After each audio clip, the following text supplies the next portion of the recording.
Good day, and welcome to Common Sense with Tom Schmitz. I need to let you, the audience, know that the views expressed here are those of the host and guest only, and in no way reflect the views of the CEP, the Power Plant Business Incubator, the City of Ocala, or Marion County. Coming up will be my guest, Rebecca Harvick. She is a local artist who is also the artist of the studio mural you'll see behind me. But first, While You Were Sleeping. While You Were Sleeping is brought to you by the Riley Arts Center of Ocala. The premier art center in our area with concerts, dance events, and comedy events. The Riley has something for everyone. You can get the most up-to-date calendar of events from the Riley by going to their website at rileyartcenter.com. A man suspected of robbing an internet cafe near Denellen was arrested in Marion County after he walked away from a crashed stolen vehicle. Akeem Jackson was booked at the Marion County Jail Wednesday afternoon. He'll face charges levied in both counties. According to a spokesperson for the Citrus County Sheriff's Office, an employee at a Flamingo Internet Cafe on West Denellen Road in Citrus County was opening around 9 a.m. when a man approached and demanded money. The clerk handed over some cash, and the robber also took the keys to the clerk's car, a Chevy Blazer, and sped away. The Blazer was spotted on County Road 484 after it had crashed. Welsh said that they alerted the Citrus County Sheriff's Office about the robbery, and the stolen vehicle was alerted to the Marion County Sheriff's Office. Florida Highway Patrol troopers said the Blazer was going east on 484 when an unknown reason it went off the road and crashed. A Citrus County Sheriff spokesman said later in the day Wednesday that officials had gotten a full confession for Jackson, removed cash from the robbery. He will now also be charged in Marion County for a stolen vehicle charge. That was While You Were Sleeping, brought to you by the Riley Arts Center. For an up-to-the-moment calendar of events at the Riley Arts Center, go see them at www.rileyartcenter.com. Now I'd like to welcome in the artist of my Common Sense Studio mural, Rebecca Harvick. Rebecca, good morning. Hello, good morning. Let's talk about art for a moment and what got you involved with art. Is it something that it's just, were you doodling and drawing and all from a young age, or was it something that you took up in high school, or was it something, I guess what I'm asking is a talent that you knew you had from a very young age? Well, it kind of runs in my family. My brother and my sister and me are all very artistic. I didn't really start getting into it until I was in high school. So, but my brother pretty much showed me what to do. So, yeah. So it's a lineage. You had a brother who was an artist, sister who was an artist. Now were your parents very artistic? My mom isn't very artistic, but she's very crafty. So she used to do all sorts of crafts and stuff. It wasn't like what I would consider art, though. She would sew and do crafts with us. So, but that's still some form of art. I can't do it. I can't do it. So now you took it up in high school. Was it something you passionately took up in high school, or was it just an avenue for you just to get out your feelings? How was it in high school? Actually, when I first got into it, it came out in the form of photography, which is where I was headed, and then I started getting more into the painting and all of that as an older adult. So. Now you went to, did you go to high school here in Marion County, or are you from Marion County originally? No, originally I'm from California, but I went to school in Nevada, Carson City, Nevada. So. Things falling apart in the room, folks. Things falling apart in the room. Carson City, now that's this is where I get to show my intelligence. That's the capital of Nevada. Yes, it is. For those of you who think Las Vegas is the capital, it's not. It's Carson City. It's Carson City. So you came to Ocala. Now you are a mother of two. Yes. And you are a working artist. Yes. Is there a unique balance that you have to do to try to be an artist? Because I know it's a creative thing, and that's not a 9-to-5 job, and mom's not a 9-to-5 job either. So is that a unique circumstance that you have to learn to deal with? Well, honestly, when I first came, and I did go to the Art Institute of Tampa to try and become like a working artist, but that kind of got put on the back burner when I became a mother. And then in 2012, when my daughter was diagnosed with leukemia, I decided to get back into it because I had to leave work and stay home with her, and I figured that would be a good time to get back into it. So. Well, now how's she doing with her leukemia, with the leukemia diagnosis? She's great. She's in remission for 2 years now. So. Congratulations with that, and I hope that she stays in remission. Me too. So then you got back into it. So this is something you're able to do, but I would think with the artistic flow, sometimes are the interruptions of motherhood and being able to, you're in the middle of painting something and you hear somebody cry because they fell and got a boo-boo or something. I mean, stop and go. Is that present a unique challenge? Just as much as any sort of life would get in the way of painting. So it's not really like an interruption to me because I would be taking breaks from painting anyway. Now you have 2 children. You have a daughter and a son. Yes. Both of them, one is, I guess, a little older, probably 9, 10 years old, I would yes, think. And 9 years old. One is 3. And my son is 3, yep. Now, the terrible twos, now the terrible twos and running around, that probably did a unique thing, but are either one of them showing the artistic root of the family like mother has? Yes, my daughter absolutely 100% is very much into art. So I love it. It's great. Now, what are some of the struggles though when we say working artist? Mm-hmm. Now, is a working artist somebody who actually works and paints, or is a working artist someone who sells art? What is your definition of a working artist? I think that the biggest issue with being a working artist is that nobody wants to pay for art. They all want you to give them art, but they don't want to pay for it, especially friends. They're like, oh, paint me something for free. And, sometimes you do. Sometimes it's like, well, this is kind of my business, and I need you to pay for it. I have a very good friend of mine, Heath Rich, who is a artist in his 40s who he gave me a painting when we were in college. Mm-hmm. And, back then he was a working artist per se, but he was doing pencil drawings and pen and ink drawings, and he was doing paintings. And every now and then he would just say, hey, take this. Yeah. Take this. Well, he has shown in 3 New York galleries now and That's 2 awesome. Los Angeles galleries. That is so great. And I talked to him about 3 months ago. I said, I still have that painting that you gave me in like 1995 or 96. We tried to find out how much it would be. That's what I said. I said, you got any worth of that painting? He said, yeah, nothing, because that's what you paid me for it. Do you feel that way sometimes? Yes. People will, and that goes for any sort of craft that anybody will do. People will try to take advantage of it. And mostly it's friends and family that will try to take advantage of it, which is kind of sad, because they know that you're trying to make a business out of it, and they still want things for free. Truth be told, if we're honest, folks, 100% honest, the mural you see in the wide shot here, Rebecca did that over about a 2-week period, I would guess. Yes. 2.5 week period. I kind of took advantage of it, the price I paid for it. It wasn't free, don't worry about it. It was not free. It was not free, but it was at how shall we say, a discounted rate. Well, you do what you do to get your name out there. So. Right. And it's a very good, what was the inspiration? I told you I wanted something that caught Ocala, and you got the Marion Theater, mm-hmm. You did the gazebo, the water tower, golf, and then you got a little welcome sign, and I'd never noticed the welcome sign before. And you told me when you did the rendering of it, when you showed me the drawing, you were like, I pass that sign every day. Yes. Yeah. And I thought, so the other day I'm driving down 200 coming back from eating lunch, and there the sign is. And I went, wow, that's the sign that I have in my studio is probably either the exact size or maybe a little larger than the sign that's in the median on 200. Yep. But what was it about that piece as you were driving by that caught your eye and said, I think that would signify? Well, I thought that the colors were great, and I also really enjoyed the detail on the little bracket work on the side there. So. And it is on all of our exits, and I talk about all the time that our exits need to be beautified to make Ocala more warm and more welcoming. And you have the exit at 326, which is very industrial and very truck stoppy, for lack of a better term.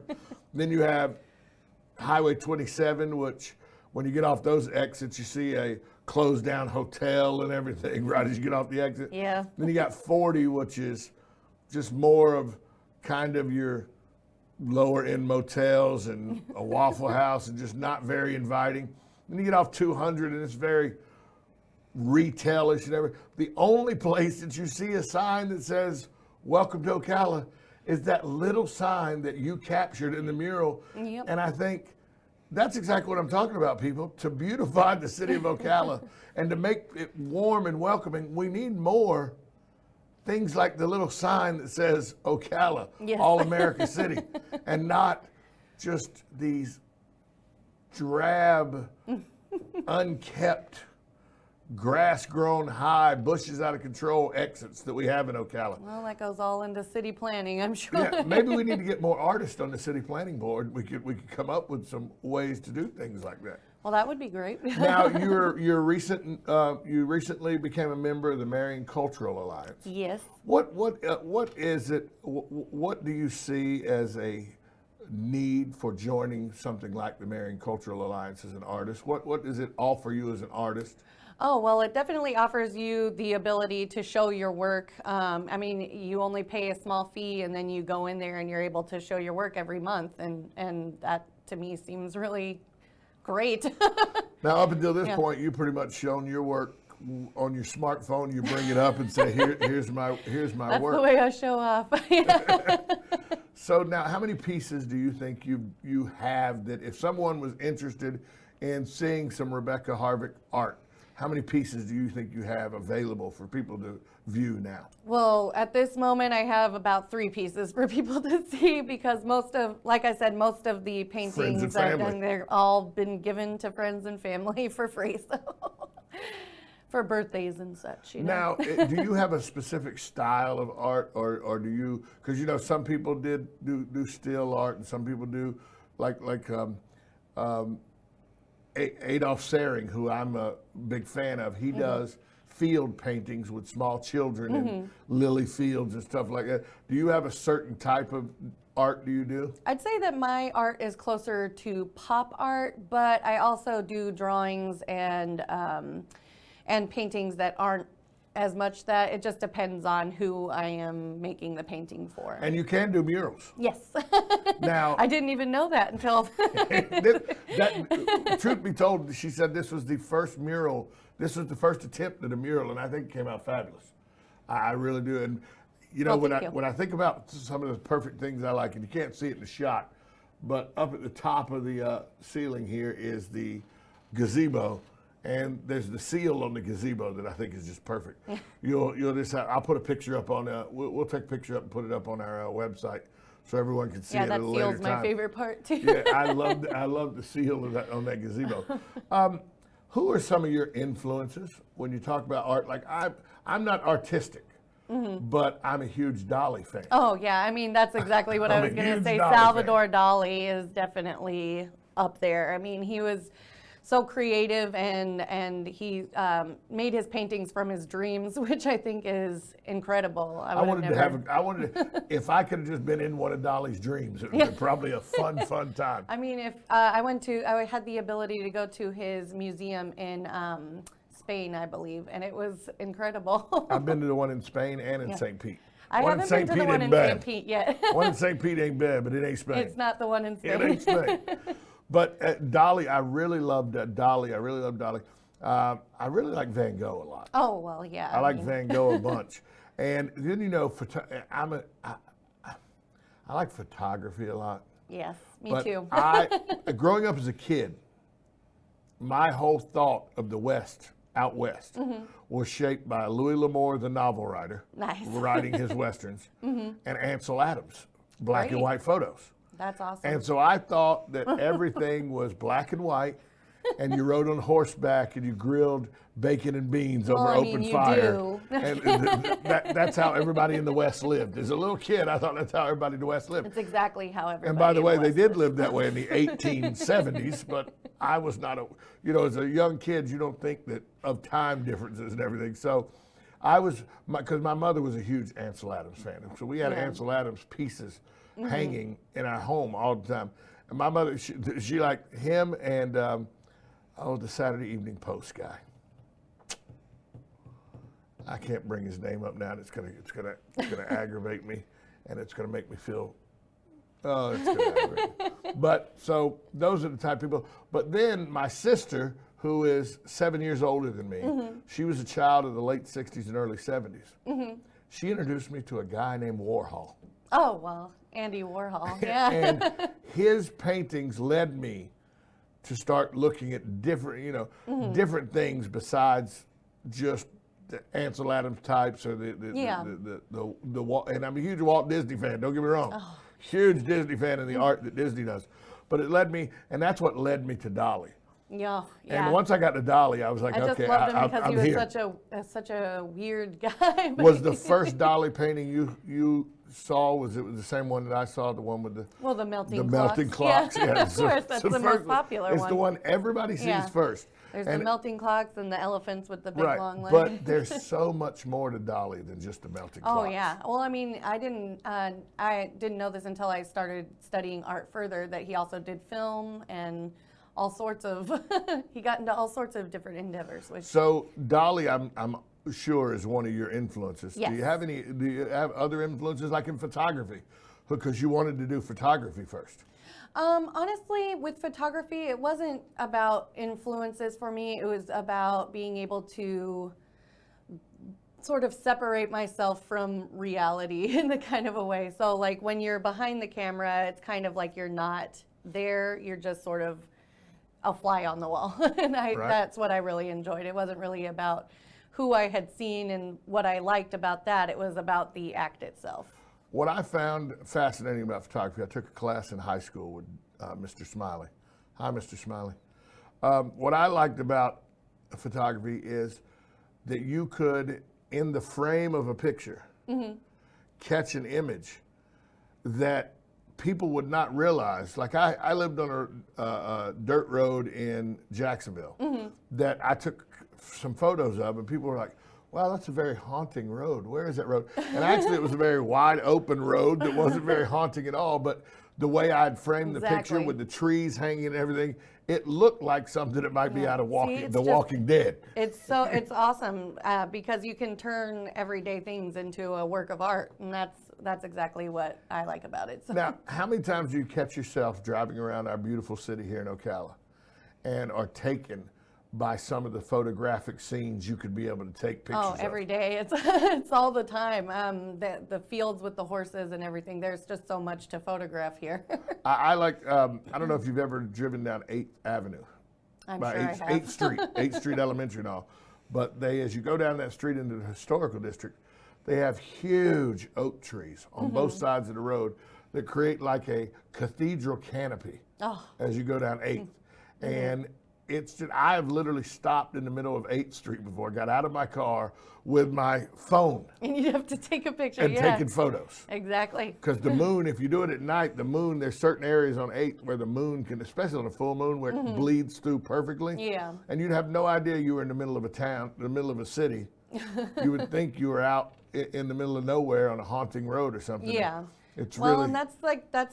and I mean, if you have a good eye for it, then it's great. Yeah, I don't. I do. So every time I see something that looks artistic, it's like, oh, I should definitely paint that or draw that or... Now, do you find yourself sometimes seeing your children in certain situations of play or studying or anything and go, ooh, I want to sketch that? Oh, all the time. Yeah. My thing is I like to photograph it so that I have the photo, and then I use that and I transpose it onto different types of art. So you take the photo and then transfer the photo into different types of art? Yes. Wow, I hadn't thought about doing that. Well, you should. Pretty cool. So now if somebody sees this mural or they see your work, you're going to be at the Marion Cultural Alliance, you're going to start doing the Friday art walks. Yes. You're going to be posting some of your material there at the Marion Cultural Alliance. Yes. The Brick right here in downtown. Do you have a art studio or business or name or something somebody could research and do? Right now the name is Rebel Hack Designs. So that's what I came up with. It was my pseudonym online, and now it's something that I've decided to use as my art name. Rebel Hack Designs. Mm-hmm. Do you have an email if somebody wants to reach out to you? Yes, it is harvick0302@gmail.com. And I know that rebelhackdesigns.com is a work in progress. It's a work in progress. It's not up yet. It'll be available up, and you'll be able to see some of your work and all there. Yes. It's been a wonderful time talking to you this morning. It's a unique time to talk with an artist who, by the way, for those who don't know, I was at a local establishment that does karaoke and met this young lady, and we started talking about art and music and everything. And then Brian Morgan, who is my partner in this business, him and I were talking about what we could do to a drab gray wall. And I said, I met an artist the other night. I wonder if she would be interested in taking on a mural for the wall. And I called you. Yes. And you said, It was a I don't shot. know how big. You said I said, what do you think about doing a mural? You said, I don't know. How big's the canvas? And I said, He said 78 feet. yeah, I said 70. I said 78 feet by 10. And you were like, I said that was unrealistic. yeah, that was unreal. And I said, no. And then I came in and measured, and I was like, 15 feet by 10 feet. You're like, okay, that's a little more realistic.